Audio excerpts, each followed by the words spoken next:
Peace, peace, peace, y'all. It's the man, it's the God, MarcoJah, on another episode of the Second Chamber. This has been a rough month for me, a rough week, but I am maintaining. I am keeping a positive attitude.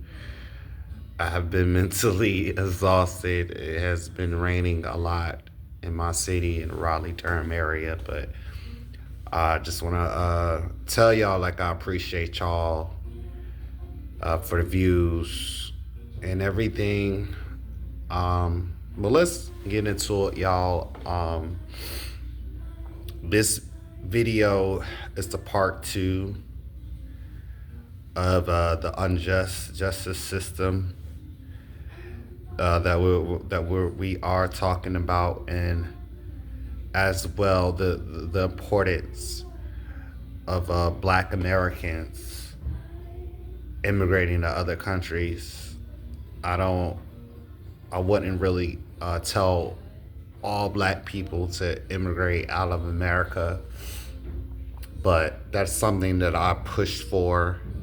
I'll say the last person or the last maybe Black leader that I have heard of that suggested a similar thing was Marcus Garvey, when he had the Back to Africa movement back in the early 20th century.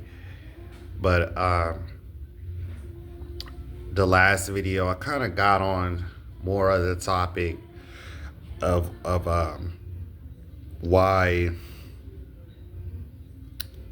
how the justice system can be very corrupt, very harsh, and very inhumane to people of color, especially Black Americans, and as well too just the mass incarceration crisis that we have here in this country. We are the most incarcerated country in the whole wide world, and it's ridiculous. In every presidential election we have,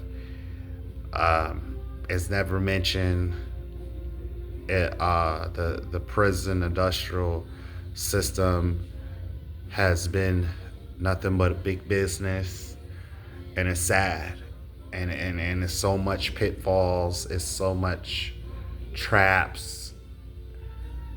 It's like this system is really designed for you to really fail, for you to just fall in a pit, or just to keep on working and working and working and not getting anywhere, just like a hamster on a wheel. But I wanted to get into more on this part 2 of why Black Americans, Afro Americans, African Americans, whatever you call us, why we should think about immigrating. And I want to say, I remember one time, maybe a couple years ago, maybe 2 years ago, I was at work, and this older woman, I would say maybe she went through segregation maybe when she was very young.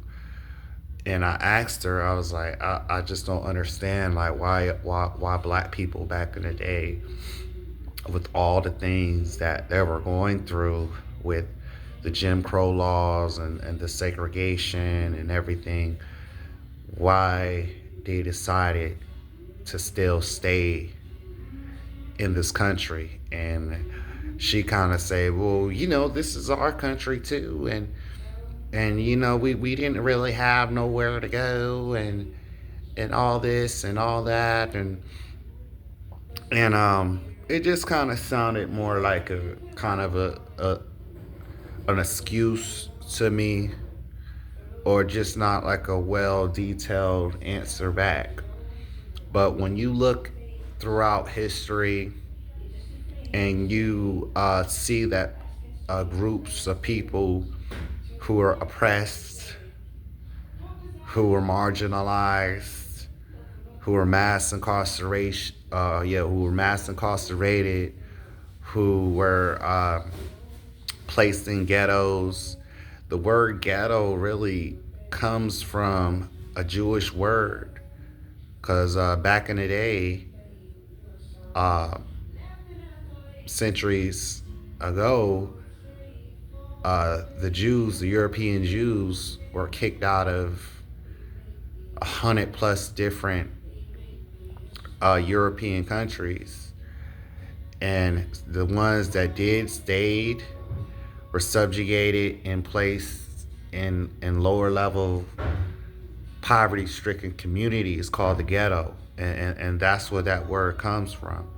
But when you look at the history of the Jews, who for thousands or maybe 1,000 years have been moving around all over the world, or you look at other groups of people that were oppressed, they spread their branches out and went to other areas. Or you can look at the Chinese people, how the Chinese people, not even just people who are oppressed, but just people who did a lot of greatness and spread a lot of influence in the world, like the Chinese people, like the Indians, like the Jews. Although I'll say I think Indian and Chinese people are have one of the highest populations in the world when it comes to different ethnic groups. But when you look at the Chinese, you can catch Chinese people in the Dominican Republic. You can catch Chinese people in Canada, the United States. You can catch Chinese people in Jamaica. You can catch Chinese people in Africa, in Australia. They're worldwide. Just the same thing for Indian people. You can catch Indian people in Africa, or Middle Eastern people, people of Arabic descent, or Middle Eastern. You see them in Africa. You see Indian people in Trinidad, in the Caribbean, and what they did. Or you can just as well too look at the European. Look how the European spread his branches across the world and dominated and influenced, and as well stole, murdered, raped, and pillaged all over the world. And you see the white Europeans influence in the world. I'm like speaking to you in English right now, or you see a lot of people of color with a Spanish or an English or a Portuguese name now. So I just think my people, sometimes we can get stuck in, not just black people, just Americans in general. Like, we're so conditioned and programmed, I could say brainwashed, to really think like that this country is the best country in the world, and this is the best that we can do. Like, it's not other countries that have opportunities, that have freedom, that have good business that we could that we can take advantage of. And you know, that's another video topic. But every time I'm on YouTube, all I see is black people just speaking about the problem and what's wrong with black people, and then I see a lot of black women on YouTube talking down and degrading their own men, and then vice versa with black men, and we just point out the problems but never speak about the positive things, the good things about Black Americans, and how far we came from. I would say, man, that us Black people, we are the most influential people in this world. Who would thought that a group of people who have been enslaved for 400 plus years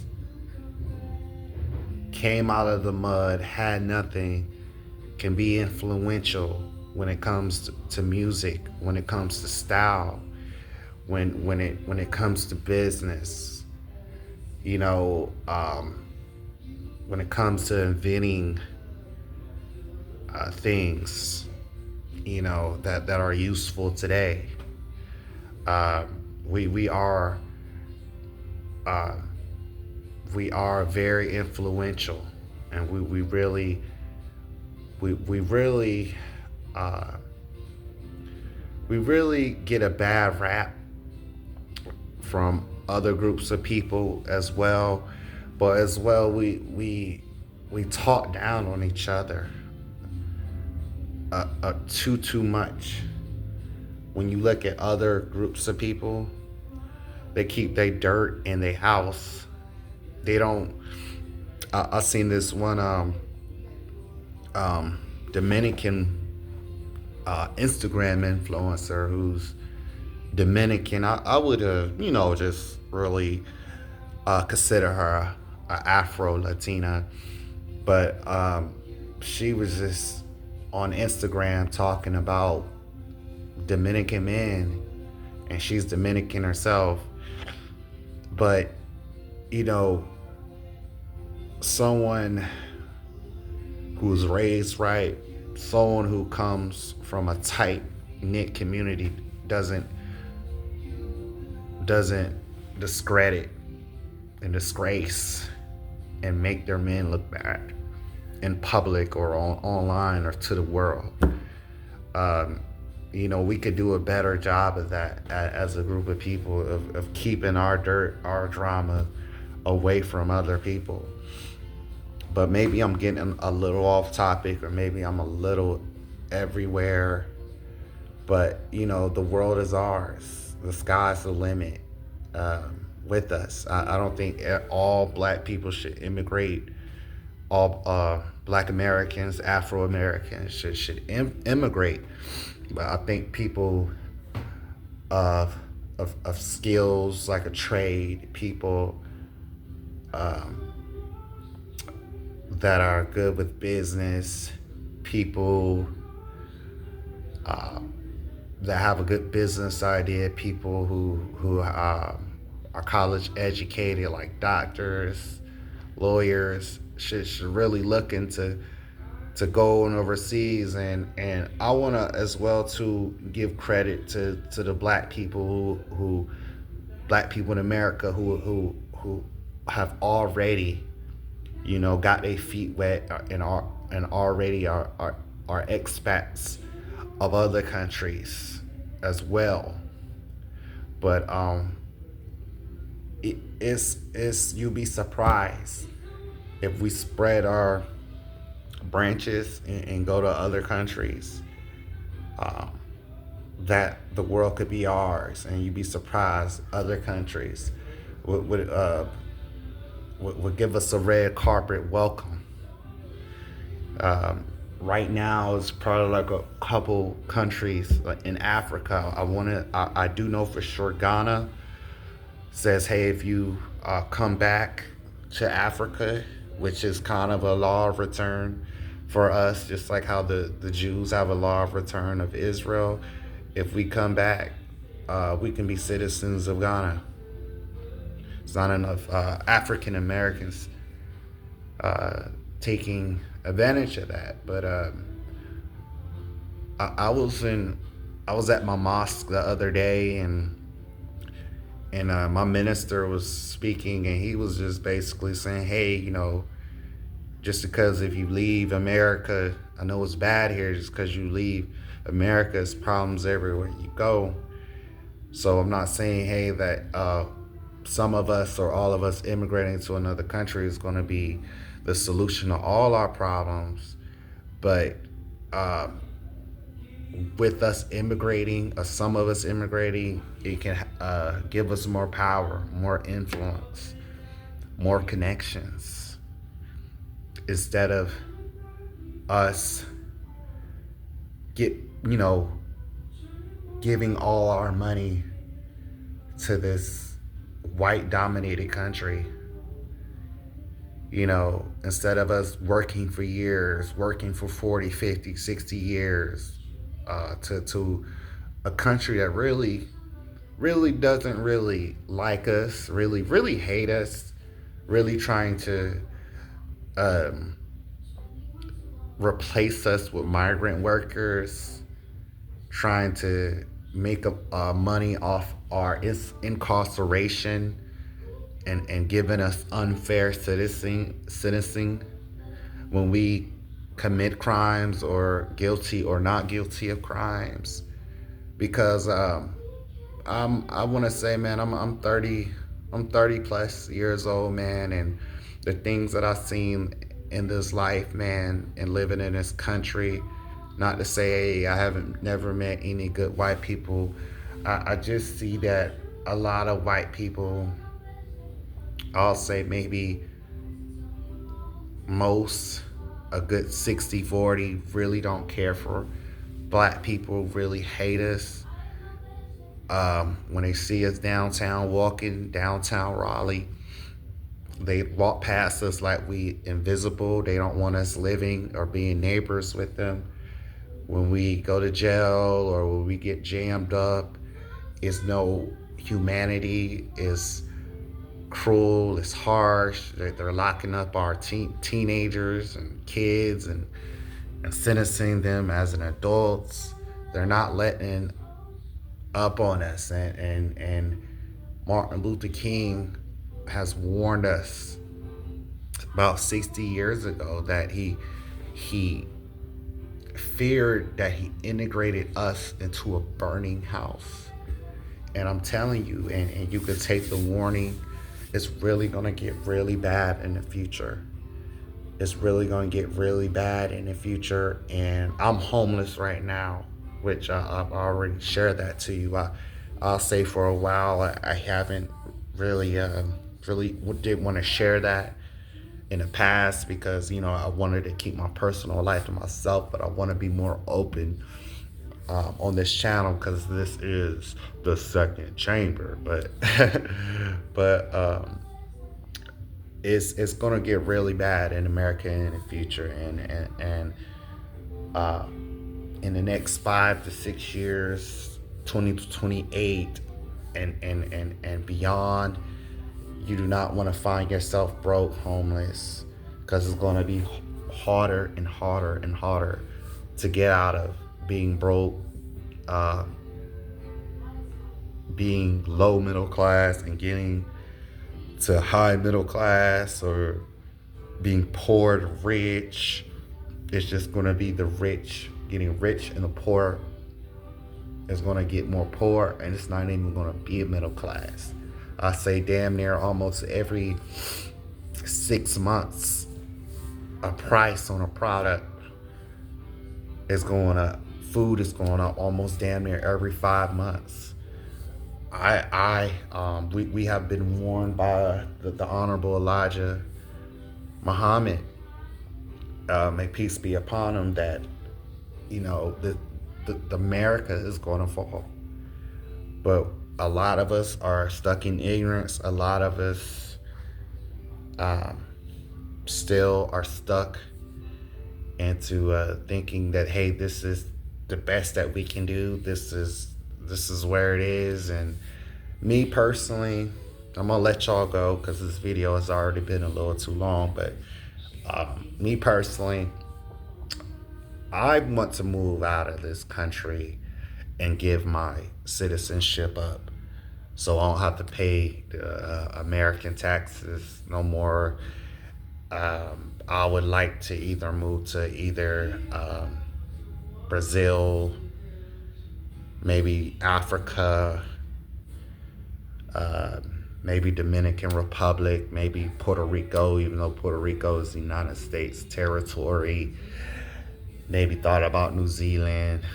Um, I would say probably mainly, or Guyana, mainly somewhere in South America, because South America is not really too far from Africa.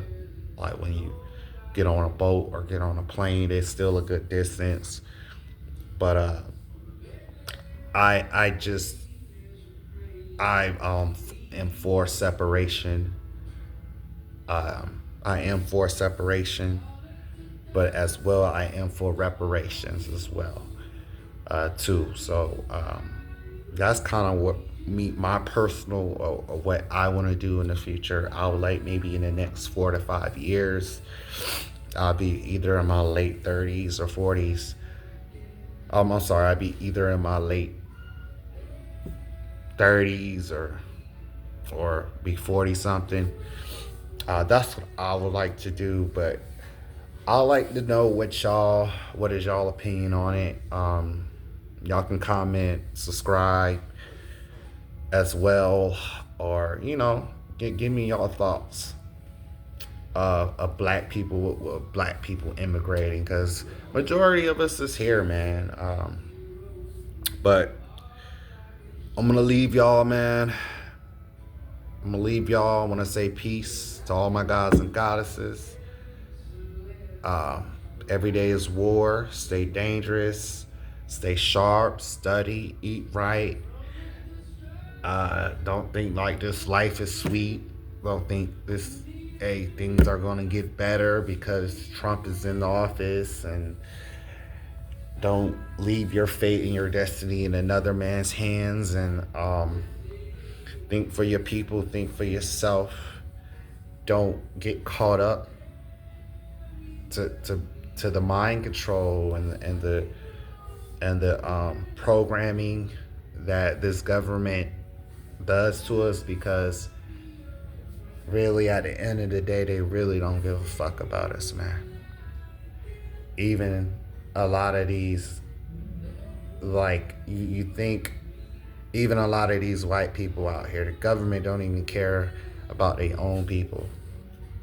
I just see it's a shadow government. It's the elites. And capitalism can be a good thing sometimes, but it can be a very detrimental, nasty thing. We're supposed to be the greatest country in the world.